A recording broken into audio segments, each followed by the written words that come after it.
ಅಯ್ಯ ಎಂದು ಸಂಬೋಧಿಸುವ ಮೂಲಕವಾಗಿ ಸ್ವರ್ಗದ ಸೋಪಾನ ಸಿದ್ಧಗೊಳ್ಳುತ್ತದೆ ಅಂತೆ. ಎಲವೋ ಎನ್ನುವ ಮಾತನ್ನು ಆಡುವುದರ ಮೂಲಕವಾಗಿ ನರಕದ ಪಾತಳಿ ಸಿದ್ಧಗೊಳ್ಳುತ್ತದೆ ಅಂತೆ. ಅರ್ಜುನ ಇಷ್ಟೊಂದು ವಿವೇಕಿಯಾಗಿ ಅದ್ಭುತವಾದಂತಹ ಜ್ಞಾನ ಸಂಪನ್ನತೆಯಿಂದ ಬೀಗುತ್ತಿದ್ದವನಾಗಿ ಈ ಹೊತ್ತು ರಣಾಂಗಣದಲ್ಲಿ ಕರ್ಣನ ಕುರಿತಾಗಿ ವ್ಯಕ್ತಿಗಿಂತ ಮುಖ್ಯವಾಗಿ ಹೊಂದಿರುವ ಸ್ಥಾನ ಮುಖ್ಯ, ಪ್ರತಿ ಪಕ್ಷೀಯನಾದ ಮಹಾಸೇನಾಧಿಪತಿಯನ್ನು ಹೀಗೆ ಸಂಬೋಧಿಸಬಹುದೇ? ಅದಕ್ಕೆ ಕಾರಣ ನನ್ನಲ್ಲಿಲ್ಲ, ಅದಕ್ಕೆ ಪ್ರೇರಣೆ ನಿನ್ನ ವ್ಯಕ್ತಿತ್ವದಲ್ಲಿದೆ. ನಿನ್ನನ್ನು ಎಲ್ಲವೋ ಎಂತಲೇ ಸಂಬೋಧಿಸಬೇಕಾದಷ್ಟು ನೋವನ್ನು, ವ್ಯಥೆಯನ್ನು, ದುಗುಡವನ್ನು ನಿನ್ನಿಂದಲೇ ನಾವು ಹೊಂದಿಕೊಂಡವರಿದ್ದೇವೆ. ಆದ ಕಾರಣದಿಂದಲೇ ಎಲ್ಲವೋ ಎನ್ನುವುದು ನನ್ನ ಪಾಲಿಗೆ ಪ್ರಸ್ತುತವಾಗುತ್ತದೆ, ಸಮರ್ಥನೀಯವಾಗುತ್ತದೆ. ಸೂತನ ಮಗನೇ, ಇದು ಪ್ರಶ್ನೆಯೂ ಹೌದು, ಸಂದೇಹವೂ ಹೌದು. ಒಂದರ್ಥದಲ್ಲಿ ಆಚೆಗೂ ಈಚೆಗೂ ಮಧ್ಯದಲ್ಲಿರುವಂತಹ ನೆಲೆಯ ತೀರ್ಮಾನವೂ ಹೌದು. ಯಾಕೆ ತೀರ್ಮಾನವಾಗಿತ್ತು? ಒಂದು ಕಾಲದಲ್ಲಿ ನೀನು ಪರೀಕ್ಷಾರಂಗವನ್ನು ಪ್ರವೇಶ ಮಾಡಿ ನಾವೆಲ್ಲರೂ ಪ್ರಯೋಗ ಮಾಡಿದುದಕ್ಕೆ ಭಿನ್ನವಾದಂತಹ ಸ್ತರದಲ್ಲಿ ನಿಂತು ಪ್ರತಿಕ್ರಿಯಿಸಿದೆ. ನೀನು ಪ್ರವೇಶ ಮಾಡಿದ ದ್ವಾರದಲ್ಲಿ ಸಿಂಹನಾದವನ್ನು ಮಾಡಿ ಧನುಷ್ಟಂಕಾರದ ಮೂಲಕವಾಗಿ ನಿನ್ನನ್ನು ಉದ್ಘಾಟಿಸಿದಾಗ ಉಳಿದವರೆಲ್ಲರ ಗಮನ ನಿನ್ನ ಮೇಲೆ ನೆಟ್ಟಿತು. ಇವನೇನನ್ನು ಸಾಧಿಸುವುದಕ್ಕೆ ಬಂದಿದ್ದಾನೆ, ಅನಾಹುತನಾಗಿ ಯಾಕೆ ಕಾಣಿಸಿಕೊಳ್ಳುತ್ತಾನೆ, ಯಾಕೆ ಅನಪೇಕ್ಷಿತ ಸ್ಥಿತಿಯವನ ಪಾಲಿಗೆ ಬಂತು ಎಂದು ಕಕ್ಕಾಬಿಕ್ಕಿಗಳಾಗಿ ಸಾವರಿಸಿಕೊಳ್ಳುವ ಹೊತ್ತಿಗೆ ಅಮೋಘ ವೀರ್ಯನಾಗಿ ನೀನು ಕಾಣಿಸಿಕೊಂಡೆ. ಗುಣಕ್ಕೆ ಮತ್ಸರ ಇರಕೂಡದು ಎನ್ನುವುದನ್ನು ಮೊದಲು ನಾನು ಒಪ್ಪುತ್ತಿರಲಿಲ್ಲ. ನನಗೆ ಉಳಿದವರ ಸಾಮರ್ಥ್ಯವನ್ನು ಕಂಡಾಗ, ಪ್ರತಿಭೆಯ ಆಧಿಕ್ಯವನ್ನು ಕಂಡಾಗ ಒಳಗಿಂದೊಳಗೆ ಮತ್ಸರ ಉಂಟಾಗುತ್ತಿತ್ತು. ಈಗ ಹಾಗಲ್ಲ. ನನ್ನ ಕಪ್ಪು ಕೂದಲಿಗೆ ತುಸು ನೆರೆ ಕೂದಲು ಸೇರಿಕೊಳ್ಳುತ್ತಿರುವ ಈ ಸಂಕ್ರಮಣ ಕಾಲದಲ್ಲಿ ಗುಣಕ್ಕೆ ಮತ್ಸರ ಸಲ್ಲದು ಎನ್ನುವ ನಿರ್ವಿವಾದಾತ್ಮಕವಾದ ತೀರ್ಮಾನಕ್ಕೆ ನಾನು ಬಂದಿದ್ದೇನೆ. ಅದಕ್ಕೆ ಬದುಕು ನನಗೆ ಕಟ್ಟಿಕೊಟ್ಟ ಪಾಠವೇ ಕಾರಣ, ಅದಕ್ಕೆ ಜೀವನ ಒದಗಿಸಿದ ಅನುಭವವೇ ಕಾರಣ. ಆ ಕಾಲದಲ್ಲಿ ನಿನ್ನ ಕುರಿತಾಗಿ ನಮಗೆ ಮತ್ಸರ ಬಂದ್ರು, ಈಗ ಅನ್ನಿಸ್ತದೆ ಆಗ ಮತ್ಸರ ತಳೆಯುವ ಹಾಗೆ ನಿನ್ನ ವರ್ತನೆ ಇರಲಿಲ್ಲ. ಪಾರ್ಥ ಮಾಡಿದ್ದೆಲ್ಲವನ್ನು ನೀನು ಮಾಡಿದೆ, ಅಷ್ಟಕ್ಕೆ ಸಮಾಧಾನ ಚಿತ್ತನಾಗಿ ನೀನಲ್ಲಿಂದ ತೆರಳಿದ್ದರೆ ಪ್ರಕರಣಕ್ಕೆ ಬೇರೆಯದ್ದೇ ರೂಪ ಬರುವುದಕ್ಕೆ ಸಾಧ್ಯತೆಗಳಿರಲಿಲ್ಲ. ಪ್ರವೇಶ ಮಾಡಿದ ನೀನು ಪಾರ್ಥನಲ್ಲಿ ದ್ವಂದ್ವವನ್ನು ಅಪೇಕ್ಷಿಸಿದೆ. ಯುದ್ಧಕ್ಕಾಗಿ ಒಂದು ವೇದಿಕೆ ಸಿದ್ಧವಾಗಲಿ ಎನ್ನುವ ಅರ್ಥ ಬರುವ ಹಾಗೆ ಘೋಷಣೆ ಮಾಡಿದೆ. ಕೃಪರು ಭೀಮನು ನಿನ್ನನ್ನು ಛೇಡಿಸುವ ಸ್ಥಿತಿ ಬಂತು. ಕೃಪರಲ್ಲಿ ಛೇಡನೆ ಕಾಣಲಿಲ್ಲ. ನಮ್ಮಣ್ಣನ ಸ್ವಭಾವಕ್ಕೆ ಸಹಜವಾಗಿ ಕೆರಳುವಂತಹ ಗುಣವೇ ಮುಖ್ಯವಾಗಿರುವುದರಿಂದ ನಿನ್ನನ್ನು ಆ ಕಾಲದಲ್ಲಿ ಛೇಡಿಸಿದ್ದು ಹೌದು. ಕೃಪರು ಮಾತ್ರ ಒಬ್ಬ ಗುರುವಾಗಿ ಅಧಿಕಾರ ಅರ್ಹತೆಯ ಆಧಾರದಿಂದ ಪಾರ್ಥನ ಜೊತೆಗೆ ಎಲ್ಲಕ್ಕಿಂತಲೂ ಹೆಚ್ಚಾಗಿ ಪಾಂಡುಜಾತನ ಜೊತೆಗೆ ಸೆಣಸುವುದಕ್ಕೆ ನಿನಗೇನು ನೆಲೆ ಅಂತ ಪ್ರಶ್ನೆ ಮಾಡಿದ್ರು. ಉತ್ತರ ಕೊಡುವುದಕ್ಕೆ ನಿನಗೆ ತೊಡಕಾಯಿತು.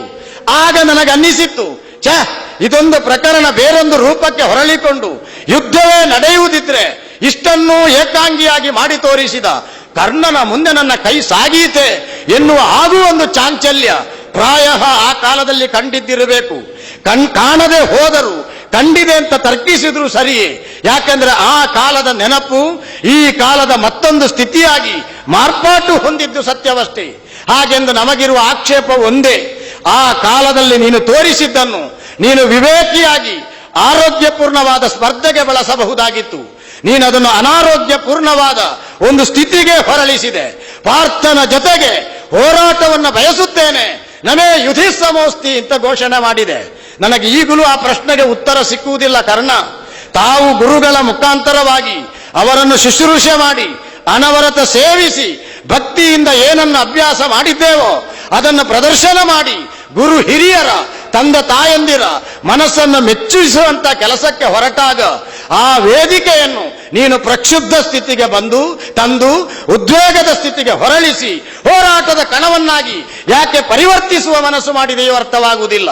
ಏನೇ ಇರಲಿ, ಅಂದು ಸ್ಥಾಪನೆಯಾದ ಅರ್ಜುನನ ವಿರುದ್ಧದ ಹೋರಾಟದ ತುಡಿತ ನಿನ್ನನ್ನು ಈ ಹೊತ್ತು ಕುರುಕ್ಷೇತ್ರಕ್ಕೆ ತಂದು ನಿಲ್ಲಿಸಿದೆ. ಗುರುಕುಲ ಕುರುಕುಲ ಎರಡೂ ಕುರುಕ್ಷೇತ್ರಕ್ಕೆ ಬಂದಿದೆ. ಹಾಗಾದರೆ ಕುರುಕ್ಷೇತ್ರ ಎನ್ನುವುದು ಸಾಧನೆಯ ತುರೀಯವಾದ ಒಂದು ಧ್ರುವ ಅಂತ ನೀನು ನಂಬಬೇಕು. ಎರಡು ಧ್ರುವಗಳ ನಡುವಿನ ಚಲನಶೀಲವಾದಂತಹ ಪ್ರವೃತ್ತಿ, ಹೊಸತರ ಹುಡುಕಾಟದ ನೆಲೆ ಒಂದು ಧ್ರುವದ ಕಡೆಗೆ ಸಾರ್ಥಕ್ಯದ ಸಂಚಲನೆಯ ಗುರುತನ್ನು ಮೂಡಿಸ್ತದೆ ಎನ್ನುವ ಮಾತು ಸತ್ಯ ಆದರೆ ನಿನ್ನಿಂದ ನಾನು ಹೆಚ್ಚಿನದ್ದನ್ನು ನಿರೀಕ್ಷೆ ಮಾಡ್ತೇನೆ. ಆ ಕಾಲದಲ್ಲಿ ನೀನು ಸೂತನ ಮಗನಾಗಿ ಕಾಣಲಿಲ್ಲ. ಪ್ರಶ್ನೆ ಬಂತು, ಎಲ್ಲಿಂದ ಹುಟ್ಟಿಕೊಂಡ, ಹೇಗೆ ಬಂದ, ತಂದೆ ಯಾರು ತಾಯಿ ಯಾರು ಅಂತ ಕೇಳಿದ್ರೆ ಮೇಲೆ ಕೆಳಗೆ ನೋಡ್ತಾನೆ. ಅಧಿರಥ ಬಂದು ಎತ್ತಿಕೊಳ್ತಾನೆ. ಅಧಿರಥನ ಮಗನು ಹೌದಾಗಿದ್ರೆ ಇಂತಹ ಪರಾಕ್ರಮ ಹೇಗೆ ಕಾಣಿಸಿಕೊಳ್ಳುವುದಕ್ಕೆ ಸಾಧ್ಯ? ಉಜ್ವಲವಾದ ನಿರ್ವಹಣೆ ಹೇಗೆ ಸಾಧುವಾದೀತು ಅಂತ ಪ್ರಶ್ನೆ ಬಂದಿತ್ತು. ಅದನ್ನೇ ಸ್ಥಾಯಿಯಾಗಿ ಮುಂದುವರಿಸೋಣವೇ? ನಮ್ಮ ಬದುಕಿನ ರಂಗದಿಂದ ಪಕ್ಕನೇ ನೀನು ಕಾಣೆಯಾಗಿ ಹೋದವ. ಆ ಕಾಣೆಯಾಗುವುದಕ್ಕೆ ಒದಗಿ ಬಂದಂತ ಹಿನ್ನೆಲೆ ನೀನು ಬಲ್ಲೆ. ಗುರುದ್ರೋಣರ ಸಮ್ಮುಖದಲ್ಲಿ ಎಲ್ಲವನ್ನು ಕಲಿಯುವುದಕ್ಕೆ ಪಣತೊಟ್ಟು ಸೇರಿಕೊಂಡಂತ ಹೊತ್ತಿನಲ್ಲಿ ನೀನು ಮಾತ್ರ ಮಂತ್ರಾಸ್ತ್ರಗಳನ್ನು ಕಲಿಯುವ ಸ್ಥಿತಿಗಿಂತ ಭಿನ್ನನಾಗಿ ಉಳಿದೆ. ಅದಕ್ಕೆ ಕಾರಣ ನೀನು ಅಧಿಕಾರಿಯೂ ಅಲ್ಲ, ಅರ್ಹತೆಯೂ ಇಲ್ಲ ಎನ್ನುವ ಸ್ಥಿತಿಯಲ್ಲಿದ್ದಿ ಎನ್ನುವುದೇ ಆಗಿತ್ತು. ಹಾಗಾದರೆ ಅಧಿಕಾರವು ಅರ್ಹತೆಯು ಒಂದೇ. ಅರ್ಹತೆ ಇದ್ದವನೆಲ್ಲ ಅಧಿಕಾರಿಯಾಗುತ್ತಾನೆ, ಅಧಿಕಾರ ಇದ್ದವರೆಲ್ಲ ಅರ್ಹತೆಯನ್ನು ಹೊಂದಿರಬೇಕೆ ಎನ್ನುವ ಹಾಗಿನ ಪ್ರಶ್ನೆಗೆ ಉತ್ತರ ಇಲ್ಲ. ಈಗ ಕೌರವನೇ ಅದಕ್ಕೆ ಉತ್ತರ ಆಗಿದ್ದಾನಲ್ಲ. ಅರ್ಹತೆ ಎನ್ನುವುದು ಇಲ್ಲದೆ ಹೋದರೂ ಅಧಿಕಾರವನ್ನು ಹೊಂದಬಹುದು ಎನ್ನುವುದಕ್ಕೆ ಆತ ಸಂಕೇತವಾಗಿ ಉಳಿದಿದ್ದಾನಲ್ಲ. ದಕ್ಕಿಸಿಕೊಳ್ಳುವುದು ಬೇರೆ, ಸ್ವೀಕರಿಸುವುದು ಬೇರೆ. ಸ್ವೀಕರಿಸುವಂತಹ ಕ್ರಮಕ್ಕೆಲ್ಲ ದಕ್ಕಿಸಿಕೊಂಡದ್ದು ಅಂತ ಅರ್ಥ ಕಟ್ಟಿದ್ರೆ, ದಕ್ಕಿಸಿದ್ದನ್ನೆಲ್ಲ ಸರ್ವರ ಒಪ್ಪಿಗೆಯಿಂದ ಸ್ವೀಕರಿಸಿದ್ದು ಅಂತ ವೈಭವೀಕರಣ ಮಾಡಿದ್ರೆ ಶಬ್ದಕೋಶದಲ್ಲಿ ಕೆಲವು ಶಬ್ದಗಳನ್ನು ಕಿತ್ತು ಹಾಕಬೇಕಾದಿತ್ತು. ಕಾರಣ ಏನೇ ಇರಲಿ, ಆ ಕಾಲದಲ್ಲಿ ಕಾಡಿದ ಪ್ರಶ್ನೆ ನೀನು ಸೂತನ ಮಗನೇ ಆಗಿದ್ದ ಸ್ಥಿತಿ ಇರಲಾರದು ಅಂತ ಭಾವಿಸಿದೆವು. ಹಾಗೆಂದು ನಂತರದ ನಿನ್ನ ಜೈವಿಕ ಕ್ರಿಯೆಗಳು ಅವುಗಳನ್ನು ಹತ್ತಿರದಿಂದ ಗಮನಿಸಿದಾಗ, ಅನುಭವಿಸಿದಾಗ ಅದಕ್ಕೆ ನಿಜವಾದ ಉತ್ತರವೇ ಸಿಕ್ಕಿತು. ನೀನು ಸೂತನ ಮಗನೇ ಎನ್ನುವ ಹಾಗೆ ಒಂದೇ ಒಂದು ಪ್ರಕರಣವನ್ನು ನಿನಗೆ ನಾನು ನೆನಪಿಸ್ತೇನೆ. ದ್ಯೂತ ಮಂಟಪದಲ್ಲಿ ಎಲ್ಲರೂ ಕಕ್ಕಾಬಿಕ್ಕಿಗಳಾಗಿ ಕುಳಿತ ಹೊತ್ತಿನಲ್ಲಿ ರಜಸ್ವಲೆಯಾದ, ಏಕವಸನೆಯಾದ, ಬಹಿಷ್ಠೆಯಾದ, ತುಂಬಿದ ಸಭೆಗೆ ಬರಬಾರದ ಮಾನಿನಿ ಮಣಿಯನ್ನು ಸಭೆಗೆ ಕರೆಸಿಕೊಳ್ಳಬೇಕಾದ ಸ್ಥಿತಿ ಬಂತು. ಆ ಪ್ರಕರಣವನ್ನು ವಿವರಿಸುವುದು ಅಂತ ಹೇಳಿದ್ರೆ ನಾಲಗೆಯ ಚಪಲ ಅಂತ ಕರೆಯಲ್ಪಡುತ್ತದೆ. ಒಬ್ಬ ವ್ಯಕ್ತಿ ಒಳ್ಳೆಯವನಾಗಿದ್ರು ಒಂದು ಕೆಟ್ಟದ್ದನ್ನು 10 ಮಂದಿಯ ಮುಂದೆ ಮತ್ತೆ ಮತ್ತೆ ವರ್ಣಿಸ್ತಾನೆ ಅಂತ ಆದರೆ ಒಳಗಿನಿಂದ ಬಯಸ್ತಾನೆ ಅಂತ ಅರ್ಥ. ಆಡಕೂಡದಂತೆ ಸಾತ್ವಿಕ ಒಂದು ಕೆಟ್ಟದ್ದನ್ನು ಮತ್ತೊಂದೆಡೆಯಲ್ಲಿ ನಡೆದು ಹೋದ ಪ್ರಸಂಗ ಹೇಗೆ ಇರಲಿ, ಆ ಪ್ರಸಂಗಕ್ಕೆ ನೀನು ಉತ್ತೇಜನವನ್ನು ಕೊಟ್ಟೆ, ಉತ್ಸಾಹವನ್ನು ತುಂಬಿದೆ. ಕೌರವನಿಗೆ ವಿಶಿಷ್ಟವಾದಂತಹ ಆಂಗಿಕ ಸನ್ನೆಗಳನ್ನು ಕೊಟ್ಟು ಆ ವಿಶಿಷ್ಟವಾದ ಸ್ಥಿತಿಯಲ್ಲಿ ಅವಳ ನೋವು ಉಮ್ಮಳಿಸುವ ಹಾಗೆ ಮಾಡಿದೆ. ಆ ಕಾಲದಲ್ಲಿ ನಾನು ಯೋಚನೆ ಮಾಡಿದ್ದು, ಗೃಹಸ್ಥಾಶ್ರಮಿಯಾಗಿ, ಹೆಂಡತಿಗೆ ಗಂಡನಾಗಿ, ಮಗನಿಗೆ ತಂದೆಯಾಗಿ ಕುಲೀಲತೆಯನ್ನು ಆರೋಪಿಸಿಕೊಳ್ಳಬೇಕಾದ ಒಬ್ಬ ಕರ್ಣ 5 ಮಂದಿಯ ಪತ್ನಿಯನ್ನು ಹೀಗೆ ದುಡಿಸ್ತಾನೆ ಅಂತಾದರೆ, ಹೀಗೆ ತುಡಿಯುವ ಹಾಗೆ ಮಾಡ್ತಾನೆ ಅಂತಾದರೆ ಇವ ಸೂತ ಸಂಸ್ಕಾರದವನೇ ಅಂತ ನಿರ್ಧಾರ ಮಾಡಿದೆವು. ಆದ್ದರಿಂದಲೇ ಎಲ್ಲವೋ ಸೂತನ ಮಗನೆ ಅಂತ ಕರೆಯುವಲ್ಲಿ ಆ ಸೂತನ ಮಗನೆ ಎನ್ನುವುದು ಜಿಜ್ಞಾಸೆ, ಈ ಸ್ತರದ ಸೂತನ ಮಗನೆ ಎನ್ನುವುದು ಒಂದು ತಾತ್ವಿಕವಾದಂತಹ ನಿರ್ಣಯ. ಈಗ ಪ್ರಶ್ನೆಯಲ್ಲಿಗೆ ಬಂತು, ಕಲಹದಳು ಅತಿ ಸಾಹಸಿಗನೆ. ಯೋಚನೆ ಮಾಡಿ ನೋಡು ಕರ್ಣ, ಕುರುಕ್ಷೇತ್ರ ರಣಧಾರುಣಿಗೆ 17 ದಿನಗಳ ಪ್ರಾಯ ತುಂಬಿದೆ.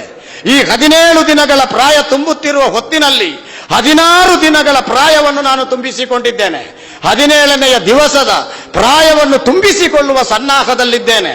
ದೇವರು ನನಗೆ ಅನುಗ್ರಹಿಸಿದ್ರೆ, ಭಾಗ್ಯಶಾಲಿ ನಾನು ಹೌದಾದರೆ, ತಾಯಿಯ ಕನಸು ನನಸಾಗುವುದು ಹೌದಾದರೆ, ಕೃಷ್ಣ ಪರಮಾತ್ಮನ ಅನುಗ್ರಹ ಇದ್ರೆ ಈ ಯುದ್ಧ ಎಲ್ಲಿಯವರೆಗೆ, ಎಷ್ಟು ದಿನದವರೆಗೆ ನಡೆಯುತ್ತದೆ ಅಷ್ಟು ದಿನದ ಪ್ರಾಯವನ್ನು ನಾನು ತುಂಬಿಸಿಕೊಳ್ತೇನೆ. ಈಗ ನಿನ್ನ ಪ್ರಾಯ ಲೌಕಿಕವಾದ ಅರ್ಥದಲ್ಲಿ ನನಗಿಂತ ಹೆಚ್ಚು, ಕುರುಕ್ಷೇತ್ರದ ವ್ಯವಹಾರದಲ್ಲಿ ನನ್ನ ಪ್ರಾಯಕ್ಕಿಂತ ನಿನ್ನ ಪ್ರಾಯ ಕಡಿಮೆ. ನೀನು 10 ದಿವಸಗಳ ಕಾಲ ಹೋರಾಟದಿಂದ ವಿಶ್ರಮಿಸಿದವನು, ಭೀಷ್ಮರ ಸೈನ್ಯಾಧಿಪತ್ಯದಲ್ಲಿ ಹೋರಾಟಕ್ಕೆ ಬೆನ್ನು ಹಾಕಿ ನಿಂತವನು. 10 ದಿನದ ಒಳ್ಳೆಯ ಪ್ರಾಯವನ್ನು ನೀನಾಗಿ ಕಳಕೊಂಡೆ. 11ನೇ ದಿವಸ ಪ್ರವೇಶ ಮಾಡಿದವನು 17ನೇ ದಿವಸದವರೆಗಿದ್ದಿ. ಹಾಗಾದರೆ ನಿನಗಿಂತ 10 ದಿನಗಳ ಪ್ರಾಯ ನನಗೆ ಹೆಚ್ಚು ಅಂತ ನೀನು ತಿಳಿಬೇಕು. ಯುದ್ಧಾಂಗಣದಲ್ಲಿ ಅನುಭವಿಯಾಗಿದ್ದೇನೆ. ಎಷ್ಟೋ ಸ್ತರಗಳಲ್ಲಿ ಸೆಣಸಾಡಿ ಉಳಿದವರಿಗೆ ಸಾಧ್ಯ ಇಲ್ಲ ಎನ್ನುವ ಸ್ಥಿತಿಯಲ್ಲಿ ಅದ್ಭುತವಾದ ಜಯಗಳನ್ನು ನಾನು ದಾಖಲಿಸಿದ್ದೇನೆ. ನೀನು ಕಲಹಕ್ಕೆ ಮಾತ್ರ ಸಾಕಾದೀತೆ ಎನ್ನುವ ಹಾಗೂ ನಾನು ತರ್ಕಿಸ್ತೇನೆ. ಕೌರವನ ಬದುಕಿನ ಒಳಗೆ ಪ್ರವೇಶ ಮಾಡಿ ಅವನ ಬದುಕಿನ ಎಲ್ಲ ಮೂಲೆಗಳಿಗೂ ಕೈ ತಾಗಿಸಿ ಒಳ್ಳೆಯ ನೇರವಾದ ಸಮುಚಿತವಾದಂತಹ ವ್ಯವಸ್ಥೆಯಲ್ಲಿ ಎಲ್ಲೋ ಸಾಗಬೇಕಾದ ಅವನ ಬಾಳ ರಥದ ಲಯ ತಪ್ಪಿಸಿದವನು ನೀನು, ಹದ ತಪ್ಪಿಸಿದವನು ನೀನು.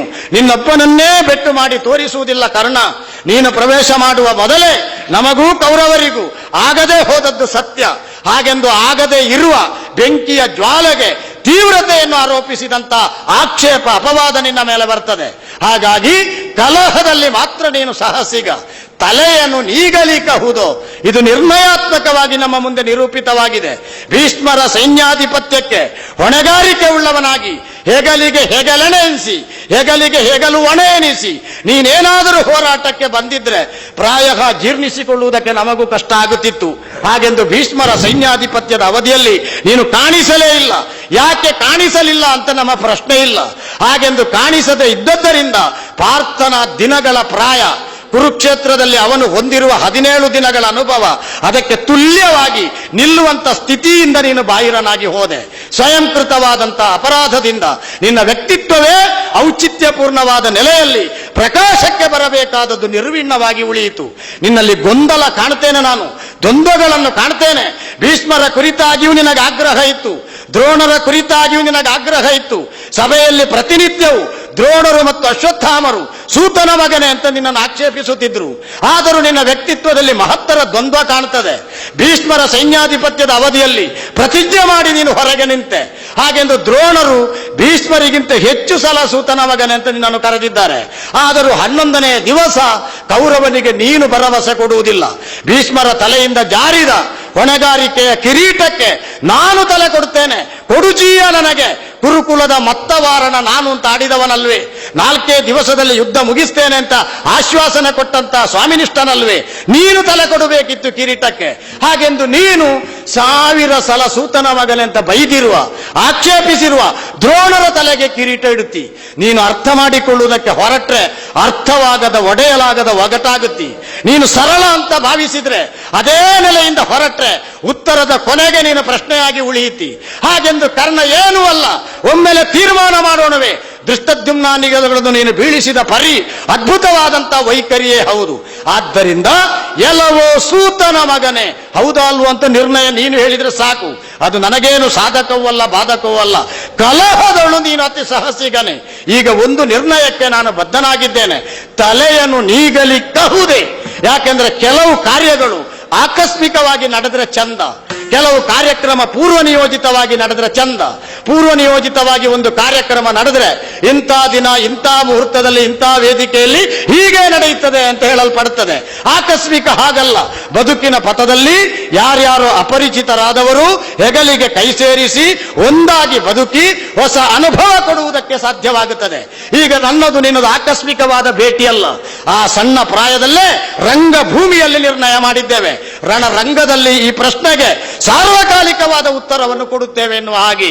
ಆದ್ದರಿಂದ ಆಕಸ್ಮಿಕಕ್ಕೆ ಭಿನ್ನವಾದ ವಾಸ್ತವವನ್ನೇ ಆಧರಿಸಿದ ಯೋಧ ಧರ್ಮೇಣ ಸೆಣಸಾಟದ ಮುಖಾಂತರ ನನ್ನ ನಿನ್ನ ವಿಜಯ, ನನ್ನ ನಿನ್ನ ಸೋಲು ನಿರ್ಣಯ ಆಗಬೇಕು. ಅದು ಆಕಸ್ಮಿಕ ಎನ್ನುವ ಹಾಗೆ ಆಕಸ್ಮಿಕಕ್ಕೆ ಹೊಂದಿಸುವ ಸಾಧ್ಯತೆಗಳೇ ಇಲ್ಲ. ಇದು ನಿರ್ಣಾಯಕವಾದದ್ದು. ಕುರುಕ್ಷೇತ್ರದಲ್ಲಿ ನಾನು ನೀನು ಭೇಟಿಯಾಗತಕ್ಕದ್ದು ಎನ್ನುವುದು. ಈಗ ತಲೆಯನ್ನು ನೀಗಲಿಕ್ಕಹುದು.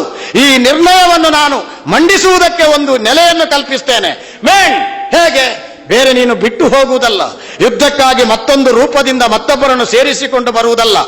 ಮಲೆತರೆ ಕಾಣಲು ಬಹುದು.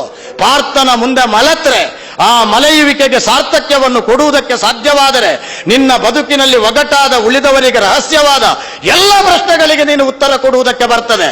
ಆದ್ದರಿಂದಲೇ ತುಸು ಹೆಚ್ಚಾದರೂ ಅಗತ್ಯ ಅಂತ ಭಾವಿಸಿ ಉದ್ದಕ್ಕೆ ಮುದಲಿಸಿದ್ದೇನೆ. ಕರ್ಣ ಉಂಟೇನೋ ನಿನ್ನಲ್ಲಿ? ಅರ್ಜುನ,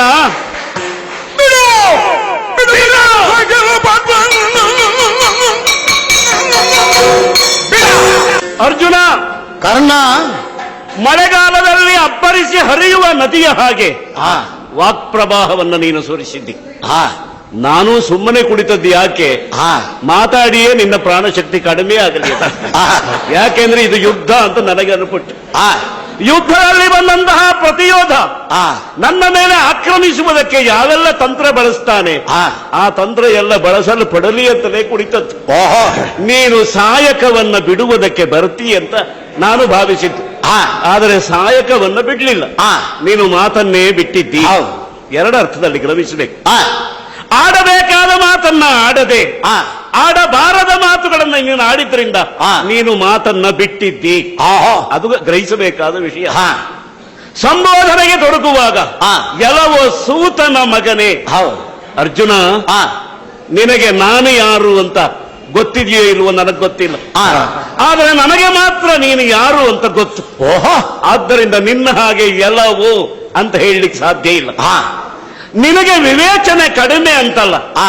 ಆದರೆ ವಿವೇಚನೆಯನ್ನು ಎಷ್ಟು ಬಳಸಬೇಕು ಎಂಬ ಔಚಿತ್ಯ ಜ್ಞಾನ ಇಲ್ಲ. ಓಹೋ. ನಿನಗಿಂತ ವಯಸ್ಸು ಹೆಚ್ಚಾದ್ರಿಂದ ಹಾ. ಇನ್ನು ಮೇಲಾದ್ರೂ ಔಚಿತ್ಯ ಜ್ಞಾನ ಬರಲಿ ಅಂತ ನಾನು ಹಾರೈಸ್ತೇನೆ. ಆ. ಆ ಹಿರಿತನ ನನಗುಂಟು. ಸರಿ. ಎಲ್ಲವೋ ಸೂತನ ಮಗನೇ ಅಂತ ನೀನು ಹೇಳಿದೆ. ಆ. ಅದಕ್ಕೆ ಕೊಟ್ಟ ಉಪಮೆ ರೂಪಕ ಯಾವುದು? ಯಾವುದು? ಸೂರ್ಯೋದಯದ ಉಪಮೆ ಕೊಟ್ಟೆ. ಹೌದು. ಎಲ್ಲೋ ಸೂರ್ಯನ ಮಗನೇ ಅಂತ ಹೇಳ್ಬಿಡ್ತೀನಿ ನೀನು ಅಂತ ನಾನು ಭಾವಿಸಿದೆ. ಬಾಯಿ ತಪ್ಪಿ ಆದರೂ ಸೂರ್ಯನ ಹತ್ತಿರ ಇದ್ದೆ ನಾನು. ಕೃಪಾಚಾರ್ಯರ ಪರಮ ಕೃಪೆಯಿಂದ ಶಾಸ್ತ್ರಾಧ್ಯಯನ ಮಾಡಿದ ನಿನ್ನ ಬಾಯಲ್ಲಿ ಆ. ಸೂರ್ಯನ ಮಗನೇ ಅಂತ ಬರಲಿಲ್ಲ, ಆಹಾ. ಸೂತನ ಮಗನೇ ಅಂತ ಬಂತಲ್ಲ. ಹೌದು. ನಮ್ಮ ಯೋಗ ಅಂತ ನಾನು ತಿಳ್ಕೊಂಡಿದ್ದೇನೆ. ಅದನ್ನ ಆ. ಯೋಗ್ಯತೆ ಬೇರೆ. ಆ. ಯೋಗ್ಯತೆಯನ್ನು ಆಡುವುದಕ್ಕೆ ಒಂದು ಯೋಗ ಅಂತ ಬೇಕು, ಹೌದು. ಆಡಿಸಿಕೊಳ್ಳುವುದಕ್ಕೂ ಯೋಗ ಬೇಕು. ಆ. ಏನು ಮಾಡುವ ನಿನ್ನಲ್ಲಿ ಒಳ್ಳೆ ಮಾತನ್ನ ಹೇಳಿಸುವ ಯೋಗ ನಮಗಿಲ್ಲ. ಆಹಾ. ಹಾಗಂತ ಒಳ್ಳೆ ಮಾತಾಡುವ ಯೋಗ್ಯತೆ ನಮಗಿದ್ರೆ ನಮ್ಮ ನಾಲಿಗೆಯನ್ನ ಸಮಾಜ ಮೆಟ್ಟಿದೆಯಲ್ಲ, ನಾವು ಏನು ಮಾಡ್ಲಿ ಹೇಳು. ಆ. ಆಗಲಿ, ನೀನೇ ಉಪಕ್ರಮಿಸಿದ ವಿಧಾನದಲ್ಲಿ ನಿನ್ನನ್ನು ನಾನು ಉಪಚಾರಿಸಬಹುದು. ಆ. ನಿಜವಾಗಿ ಅರ್ಜುನ ಆ. ನಿನ್ನನ್ನು ಉಪಚರಿಸಬೇಕು ಅಂತ ಇತ್ತು ನನ್ನ ಮನೆ. ಓಹೋ. ಆದ್ರೆ ಏನು ಮಾಡೋದು? ಉಪಕ್ರಮದಲ್ಲಿ ನೀನು ಉಪಚಾರಿಸಿದ್ದರಿಂದ ಆ. ಉಪಚಾರವನ್ನ ಬಿಟ್ಟು ಪಚಾರಿಸುವುದು ಅನಿವಾರ್ಯ. ಆ. ನೀನು ಬಿಡಬೇಕಾದದ್ದು ಬಹಳ ಇದೆ. ಯಾವುದೆಲ್ಲ?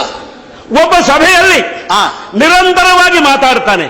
ಮಾತಿಗೆ ಉದ್ದೇಶ ಏನು? ಕೇಳುಗರಿಂದ ಚಪ್ಪಾಳೆಯನ್ನ ಬಯಸಿ ನಿರಂತರವಾಗಿ ಮಾತಾಡ್ತಾನೆ. ಯಾವಾಗ ಚಪ್ಪಾಳೆ ಹೊಡಿತಾರೋ ಆಗ ಮಾತನ್ನ ಮುಗಿಸ್ತಾನೆ. ಭಾಗಶಃ ಸತ್ಯ ಇದು. ಹೌದು. ಎಲ್ಲರಿಗೂ ಅನ್ವಯವಾಗಿಲ್ಲ. ಇದು ಒಂದು ಬಗೆಯ ಸಾಹಸ. ಭಾಗಶಃ ಸತ್ಯ. ಇದು ಒಂದು ಬಗೆಯ ಸಾಹಸ. ಆ. ಅಂಥದೇ ಸಾಹಸ ನೀನು ಇಲ್ಲಿ ಮಾಡದೆ ಅಂತ ಆಯ್ತೀಗ. ಯಾಕೆ ಅಂದ್ರೆ ದೃಷ್ಟಿಯುದ್ಧ, ವಾಗ್ಯುದ್ಧ, ಭುಜಯುದ್ಧ ಎಲ್ಲ ಮಲ್ಲಯುದ್ಧಕ್ಕೆ ವಿಹಿತವಾದದ್ದು. ಈ ಮಲ್ಲಯುದ್ಧದ ನಿಯಮವನ್ನ ಬಿಲ್ಲುಗಾರರಾದಂತಹ ನಮ್ಮ ಮಧ್ಯದ ದ್ವಂದ್ವ ಯುದ್ಧಕ್ಕೆ ನೀನು ಬಳಸ್ತಾ ಇದ್ದಿ ಎನ್ನುವಾಗಲೇ ಎಲ್ಲೋ ಔಚಿತ್ಯದಿಂದ ನೀನು ಜಾರಿತಿ ಎನ್ನುವುದನ್ನು ನಾವು ಗ್ರಹಿಸಿದ್ದೇವೆ. ಅದು ಹೇಗೂ ಇರಲಿ, ನಿನ್ನ ಆಕ್ಷೇಪದ ಪ್ರಧಾನ ಧ್ವನಿ ಯಾವುದು ಅದನ್ನು ಗ್ರಹಿಸಬೇಕು. ನನ್ನ ಆಭಿಜಾತ್ಯವನ್ನು ನೀನು ಪ್ರಶ್ನೆ ಮಾಡ್ತಾ ಇದ್ದಿ. ಇದು ಹೊಸ ಪ್ರಶ್ನೆ ಅಲ್ಲ. ಹಸ್ತಿನಾವತಿಯ ಪ್ರಾಂಗಣದಲ್ಲಿ ಯಾವಾಗ ನಾನು ಕಾಣಿಸಿಕೊಂಡನು ಆಗಲೇ ಅದು ಎತ್ತಲ್ಪಟ್ಟಂತಹ ಪ್ರಶ್ನೆ. ಅದು ನೀನು ಯಾರ ಮಗ ಅಂತ, ಯಾರ ಮಗ ಅಂತ ಗ್ರಹಿಸಿಕೊಳ್ಳುವುದಕ್ಕೆ ನನಗೆ ಅವಕಾಶ ಇತ್ತು, ಇಲ್ಲ ಅಂತಲ್ಲ. ಯಾರ ಮಗ ಅಂತ ಪ್ರಕಟಪಡಿಸುವಂತಹ ಅವಕಾಶ ಮಾತ್ರ ನನಗಿರಲಿಲ್ಲ. ಆದ್ದರಿಂದ ಹಿಂದೆ ಮುಂದೆ ನೋಡುವಾಗ ಅಧಿರಥವನ್ನು ನನ್ನ ಬಾಚಿ ತಪ್ಪಿಕೊಂಡ. ನಾನು ಅಪ್ಪ ಅಂತ ಕರೆದೇ ಬಿಟ್ಟೆ. ಆದರೆ ಅದೇ ಕ್ಷಣದಲ್ಲಿ ನಾನು ಇಬ್ಬರು ತಂದೆಯರನ್ನ ಪಡೆದಿದ್ದೇನೆ. ನೀನದನ್ನು ಮರೆಯಬಾರದು. ಕೆಲವರಿಗೆ ಹಾಗಾಗುತ್ತದೆ. ಯಾವ್ಯಾವುದೋ ವಿಧಾನದಲ್ಲಿ ಹುಟ್ಟಿ ಬಂದವರಿಗೆ ಅವರಿಗೆ ಯಾರು ಅಪ್ಪ ಅಂತ ಹೇಳಿ ಗುರುತಿಸಿಕೊಂಡು ಒಪ್ಪುವ ಯೋಗ ಇರುವುದಿಲ್ಲ. ಆದರೆ ಬಾಚಿ ತಪ್ಪಿಕೊಂಡ ಅಧಿರಥ ನನಗೆ ತಂದೆಯಾದ ಹಾಗೆ ನನ್ನ ತಲೆಯ ಮೇಲೆ ಹಿಡಿಮಣ್ಣನ್ನ ಇಟ್ಟು ಅಂಗಾಧಿಪತಿ ಅಂತ ಘೋಷಣೆ ಮಾಡಿದಂತಹ ಸುಯೋಧನನು ನನಗೆ ಅಪ್ಪ ಆದ. ಆದ್ದರಿಂದ ರಾಷ್ಟ್ರವನ್ನಾಳುವ ಪ್ರಭುವೇ ನನಗೆ ತಂದೆಯಾದ ಒಂದು ಸುಮುಹೂರ್ತ ಅದು. ಆ ಕ್ಷಣದಲ್ಲಿ ಸೂತನ ಮಗನೇ ಅಂತ ಸಮಾಜ ಕೂಗಲಿ, ನನಗೇನು ಬೇಸರ ಇಲ್ಲ. ಹೊಳೆಯಲ್ಲಿ ತೇರಿ ಬಂದ ಮಕ್ಕಳೆಲ್ಲ ಸೂತನ ಮಕ್ಕಳಾಗುವುದಿಲ್ಲ. ಬೆಳೆದ ಕಾರಣ ಅವರು ಸೂತನ ಮಕ್ಕಳಾಗ್ತಾರೆ. ಅರಮನೆಯ ಪಕ್ಕದಲ್ಲಿ ಹೊಳೆ ಹರಿದರೆ ಇಂತಹ ಅಪಚಾರಗಳು ಆಗುತ್ತವೆ, ಇಲ್ಲ ಅಂತಲ್ಲ. ಹುಟ್ಟು ಮುಖ್ಯ ಅಲ್ಲ ಅರ್ಜುನ. ಯೋಗ್ಯತೆ ಎಂಬುದು ಬಹಳ ಪ್ರಧಾನ, ಸಾಮರ್ಥ್ಯ ಎಂಬುದು ಬಹಳ ಪ್ರಧಾನ. ಆ ದೃಷ್ಟಿಯಿಂದ ನೀನು ಮುಂದಕ್ಕೆ ಬಂದೆ. ಕಲಹದಲ್ಲಿ ನೀನು ಸಾಹಸಿಗನೇ. ನೋಡು, ನೇರವಾಗಿ ನೀನು ಭರ್ತ್ಸನೆಯ ಮಾತಾಡಿದ್ರೆ ನಾನು ಸಂತೋಷ ಪಡ್ತಿದ್ದೆ. ಆದ್ರೆ ನಿನ್ನ ಪ್ರಶಂಸೆಗೋ ಭರ್ತ್ಸನೆಗೋ ನೀನು ತರ್ಕವನ್ನ ಯುಕ್ತಿಗಳನ್ನ ಬಳಸಿಕೊಳ್ಳುವುದನ್ನ ನೋಡಿದಾಗ ಓದಿದ್ದು ಹೆಚ್ಚಾಯಿತು, ಜೀರ್ಣಾದದ್ದು ಕಡಿಮೆ ಅಂತ ನನಗೆ. ಯಾಕೆ? ನಿನ್ನ ಬಗ್ಗೆ ಅಸ್ತ್ರವಿದ್ಯಾ ಪರೀಕ್ಷೆಯ ಸಂದರ್ಭದಲ್ಲಿ ನೀನು ಹೇಳ್ತಿ ಶಾಂತವಾದಂತಹ ಒಳ್ಳೆಯ ಮನಸ್ಸಿನಿಂದ ಆ ಪರೀಕ್ಷಾ ರಂಗ ಸಿದ್ಧವಾಗಿತ್ತು, ಬಂದವನೇ ನಾನು ಅದನ್ನ ಕಲಕಿ ಬಿಟ್ಟೆ ಅಂತ. ನೀನದನ್ನು ಮರಿಬಾರದು. ಅದು ಕೇವಲ ಅಸ್ತ್ರವಿದ್ಯಾ ಪರೀಕ್ಷೆಯ ರಂಗ ಮಾತ್ರ ಅಲ್ಲ, ಸ್ಪರ್ಧಾ ಕಣ ಆಗಿತ್ತು. ಪಾರ್ಥ ಏವ ಧನುರ್ಧರ ಅಂತ ಘೋಷಣೆ ಮಾಡಿದಂತಹ ದ್ರೋಣಾಚಾರ್ಯರು ತನ್ನ ಮಾತು ಮಂತ್ರ ಆಗಬೇಕು ಅಂತ, ಆ ಮಂತ್ರಕ್ಕೆ ನೀನು ಮೂರ್ತಿ ಆಗಬೇಕು ಅಂತ ಅವರು ಹಾರೈಸಿದ್ದರು, ಅಪೇಕ್ಷೆ ಪಟ್ಟಿದ್ರು. ಇಡೀ ಆರ್ಯಾವರ್ತಕ್ಕೆ ಅದೊಂದು ಪಂಥಾಹ್ವಾನ ಆಗಿತ್ತು. ಪಾರ್ಥ ಏವ ಧನುರ್ಧರ, ಪಾರ್ಥನೂ ಧನುರ್ಧರ ಅಂದ್ರೆ ನಮ್ಮ ಆಕ್ಷೇಪ ಇಲ್ಲ. ಆದ್ರೆ ವರ್ತಮಾನ ಕಾಲದಲ್ಲಿ ಆರ್ಯಾವರ್ತಕ್ಕೆ ಅರ್ಜುನ ಒಬ್ಬರೇ ಧನುರ್ಧರ ಅಂತ ಹೇಳುವಾಗ ಒಳಗೊಳಗೆ ಪ್ರತೀಕಾರದ ಧ್ವನಿ ಹುಟ್ಟಿಕೊಂಡಿತ್ತು. ಆ ಪ್ರತೀಕಾರದ ಧ್ವನಿಯೇ ಅಲ್ಲಿ ಆ ಪರೀಕ್ಷಾ ರಂಗದಲ್ಲಿ ನಾನು ಕಾಣಿಸಿಕೊಳ್ಳುವುದಕ್ಕೆ ಕಾರಣ ಆಯಿತು. ನೀನು ಮಾಡಿದಂತಹ ಎಲ್ಲ ಕೌಶಲಗಳನ್ನು ಪ್ರದರ್ಶನ ಮಾಡಿದ್ದೇನೆ. ಇನ್ನೇನು ಆತ್ಯಂತಿಕವಾದ ಸಮರವೇ ಸಂಘಟಿಸುತ್ತದೆ ಎನ್ನುವಾಗ ನಿನ್ನ ರಕ್ಷಣೆಗೆ ಕೆಲವರು ಮೂರ್ಛೆ ತಪ್ಪಿ ಬೀಳ್ತಾರೆ, ನಿನ್ನ ರಕ್ಷಣೆಗೆ ಕೆಲವರು ಭರ್ಸನೆಯ ಮಾತನ್ನಾಡ್ತಾರೆ, ನಿನ್ನ ರಕ್ಷಣೆಗೆ ಕೆಲವರು ಅಭಿಜಾತ್ಯವನ್ನ ಜನ್ಮವನ್ನ ಪ್ರಶ್ನೆ ಮಾಡ್ತಾರೆ. ನೀನು ಹಾಗೆ ಬದುಕಿ ಉಳಿದವ, ಆದ್ದರಿಂದ ಇದನ್ನೆಲ್ಲ ಬಿಡು ಅಂತ ನಾನು ಹೇಳ್ತಾ ಇದ್ದೇನೆ. ಇಂತಹ ಮೂದಲಿಕೆಯ ಮಾತನ್ನ ನೀನು ಬಿಡಬೇಕು. ಯಾಕೆ ಅಂತಂದ್ರೆ, ಯಾಕೆ ನೀನು ನಿಜವಾಗಿ ಅಸ್ತ್ರ ಶಸ್ತ್ರಗಳನ್ನು ಸಾಕಿದವನು, ಅದನ್ನ ಸಾಕಿಕೊಂಡೇ ಬಂದವನು. ಆದರೆ ಈಗ ಅದನ್ನು ಹೇಳ್ತೇನೆ, ಸಾಕಿದವ ಪಾರ್ಥ ಒಂದರ್ಥದಲ್ಲಿ ಸಂತೋಷದಿಂದ ಈ ಜಗತ್ತಿಗೆ ಪ್ರಾರ್ಥನೆ ಸಾಕು ಅಂತ ಆರ್ಯಾವರ್ತದ ಕ್ಷತ್ರಿಯರೆಲ್ಲ ಒಪ್ಪಿದ್ದಾರೆ. ನಿನ್ನ ಸಾಧನೆಯ ಬಗ್ಗೆ ನಮಗೆ ಹೆಮ್ಮೆ ಇದೆ. ಸವ್ಯಸಾಚಿ ಎಂಬುದು ನಿನಗೆ ಹೆಸರಲ್ಲ, ಅದು ಬಿರುದು. ಯಾಕೆ? ಸವ್ಯೇನಾಪಿ ಸಚತೆ, ಎತ್ತರವಾದಂತಹ ಬಿಲ್ಲನ್ನ ಹಣೆಯಿಂದ ನಿಯಂತ್ರಿಸಿ ಬಾಗಿಸಿ ಕಟ್ಟಿದ ಹೆರೆಯನ್ನ ಛೇಬಳಗೈದು ಎರಡೂ ಕೈಗಳಿಂದ ಪುಂಖಾನುಪುಂಖವಾಗಿ ಬಾಣಗಳನ್ನ ಪ್ರಯೋಗ ಮಾಡುವ ಸವ್ಯ ಸಾಚಿ. ಸವ್ಯೇನಾಪಿ ಸಚತೆ, ಜಾರಿದ ಮೂಡಿಗೆಯನ್ನು ಎಡಗೈಯಿಂದ ಎಳೆದುಕೊಳ್ಳುವುದಕ್ಕೆ